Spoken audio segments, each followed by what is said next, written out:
Okey, bismillahirrahmanirrahim. Assalamualaikum warahmatullahi wabarakatuh. Okey, hari ini kita ada sesi temu bual berkenaan dengan tajuknya ialah guru kali masa hadapan. Okey, temu bual ini dibuat dan perlu direkod ya untuk memenuhi tugasan saya lah. Okey, tanpa melengahkan masa, saya nak memperkenalkan seorang guru jemputan kita pada hari ini, iaitu Cikgu Ikhwati Akila dari Sekolah Kebangsaan LKTP Felda Midoi, Segamat, Johor. Okay, Assalamualaikum Cikgu, apa khabar? Okay, Waalaikumsalam warahmatullahi. Sihat, Alhamdulillah. Terima kasih menjemput saya ya. Okey, sama-sama. Terima kasih juga pada Cikgu ya kerana sudi meluangkan masa. Boleh. Okey, tanpa kita melengahkan masa lah.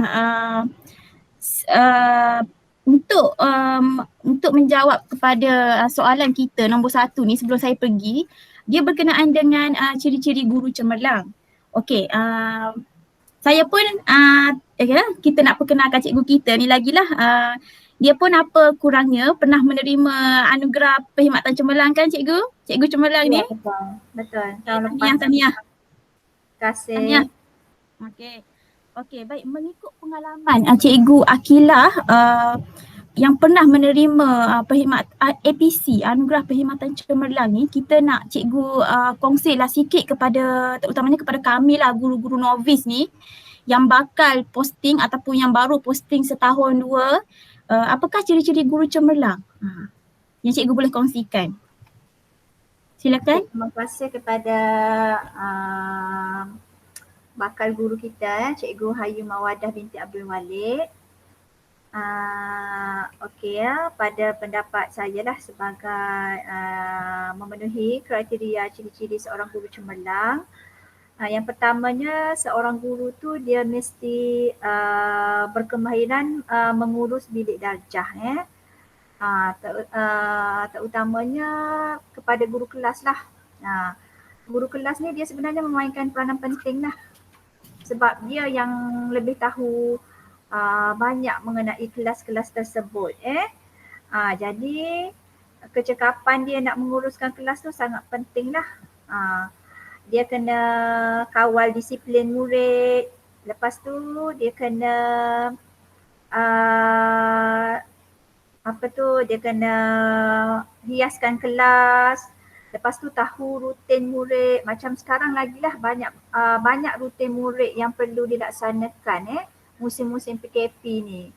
Seorang guru cemerlang tu dia mesti handle makan minum murid. Kalau dulu zaman bukan musim PKP tu mungkin mudah sikit, murid-murid makan sendiri. Sekarang ni tak, semuanya guru kena ambil alih. Jadi tanggungjawab guru sekarang lebih besar lah. Dia kena jaga kebersihan kelas, selain tu jaga kesihatan murid. Dalam kelas tu tersebut juga kena ada rekod murid, sebarang rekod dia. Apa-apa saja ataupun portfolio lah, kita buat portfolio. Dalam portfolio tu dia akan ada semua mengenai berat, ketinggian murid, kemampuan murid, pentaksiran dia dalam tu. Lepas tu tinggi, berat dia semua, hasil kerja dia semua kita masukkan dalam tu. Aktiviti, pengajaran dan pembelajaran semua masuk dalam tu. Okey, yang keduanya, seorang guru cemerlang tu dia mesti berkomunikasi dengan baik. Okey, seorang guru tu dia kena tahu murid ni sebenarnya dia datang dari pelbagai situasi di rumah. Ada murid yang parents dia berkemampuan tinggi jadi dia selalu didik anak dia di rumah. Ada yang dari broken family, masalah, macam-macam masalah.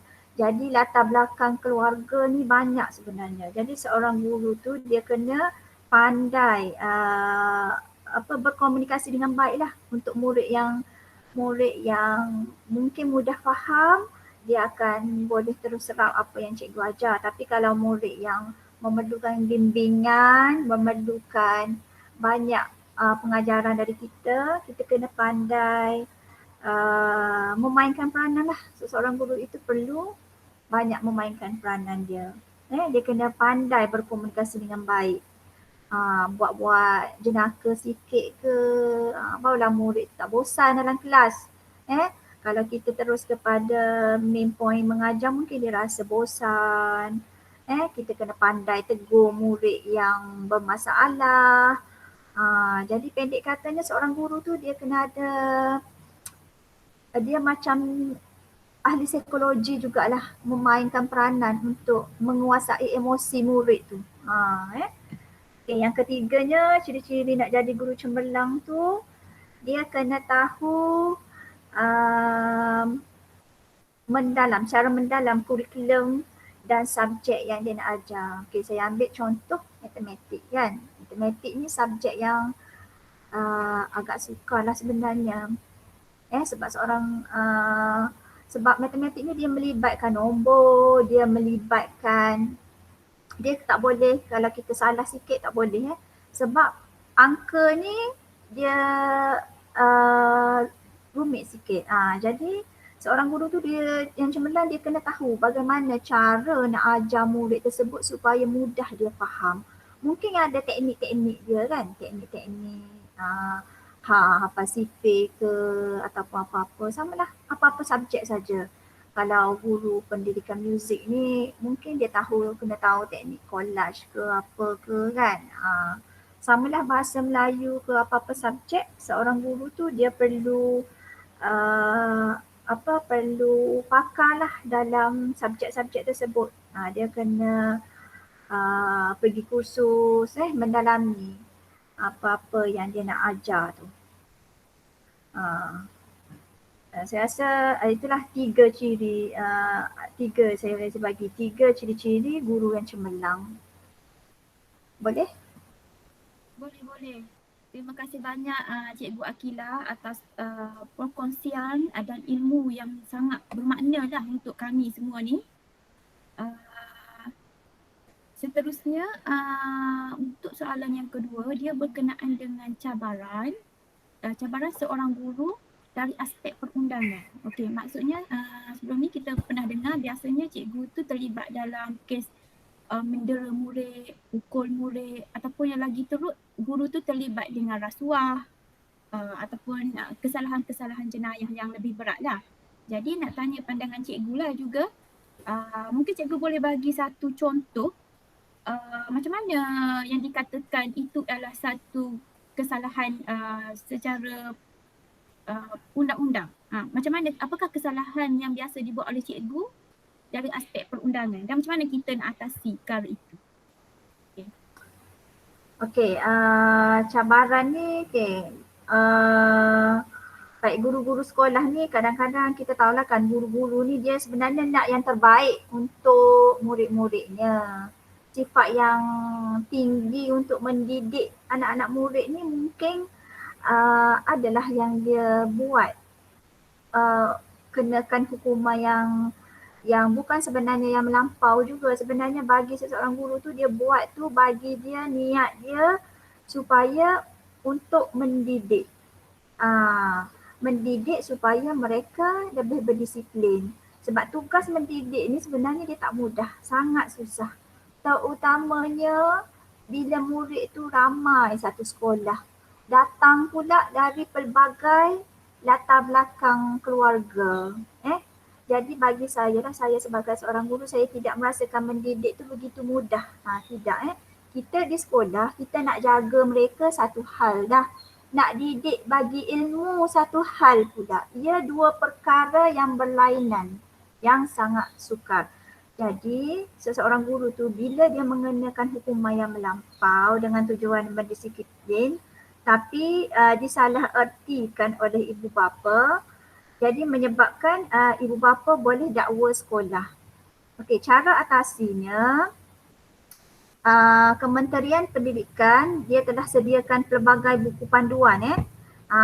Kementerian telah sediakan pelbagai buku panduan untuk backup guru ni. Ada surat-surat perkeliling dia, surat-surat ikhtisas dari semasa ke semasa dengan tujuan meningkatkan kefahaman guru besar lah dalam hal-hal pengurusan disiplin ni.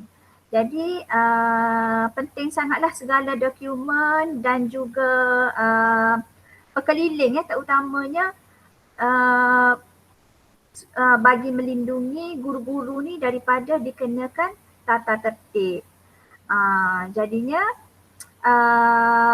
menjadi tanggungjawab pengetua dan sekolah lah untuk menyebarkan pekeliling tu kepada guru-guru. Sebab pekeliling tu sebenarnya sebagai backup untuk guru-guru. Sebab kalau tak ada pekeliling ni susah juga, kesian guru-guru lah.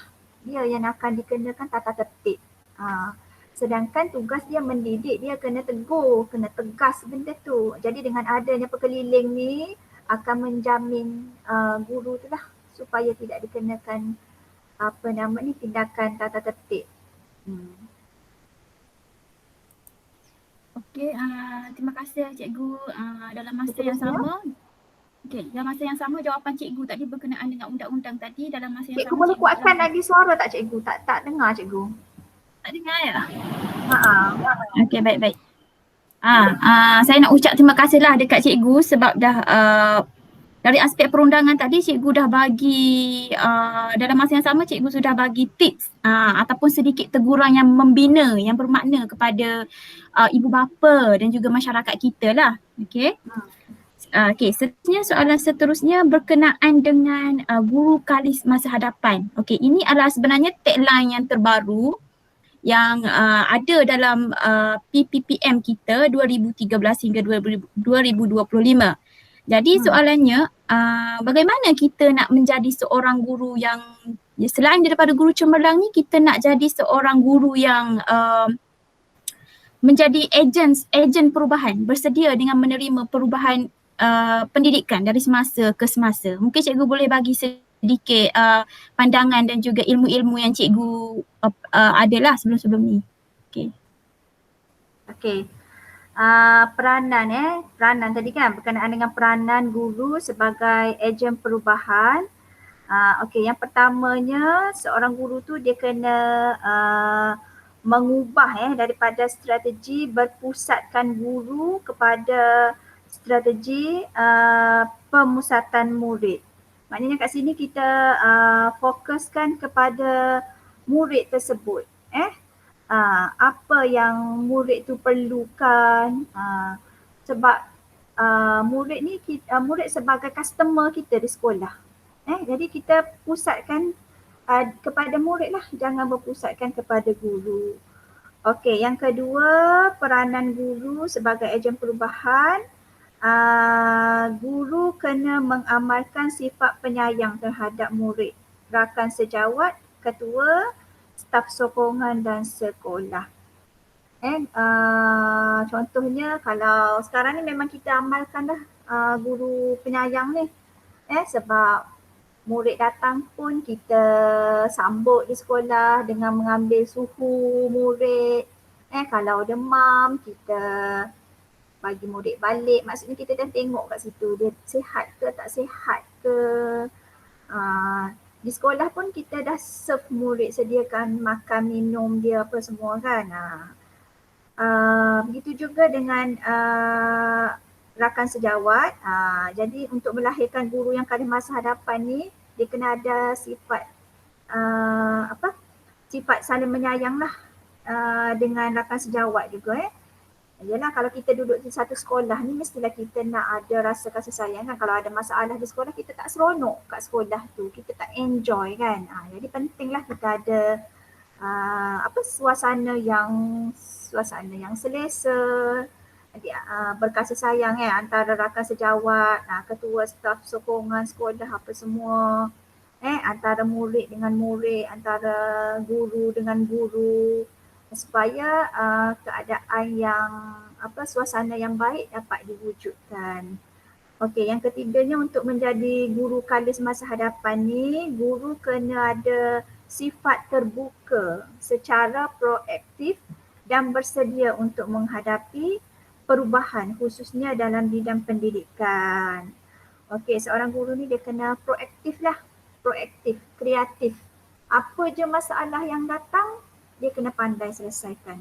Masalah di rumah tolak ke tepi. Okey, bila datang je sekolah, kita fikir apa yang kita nak buat untuk murid kita. Apa yang kita nak buat untuk sekolah kita hari ni?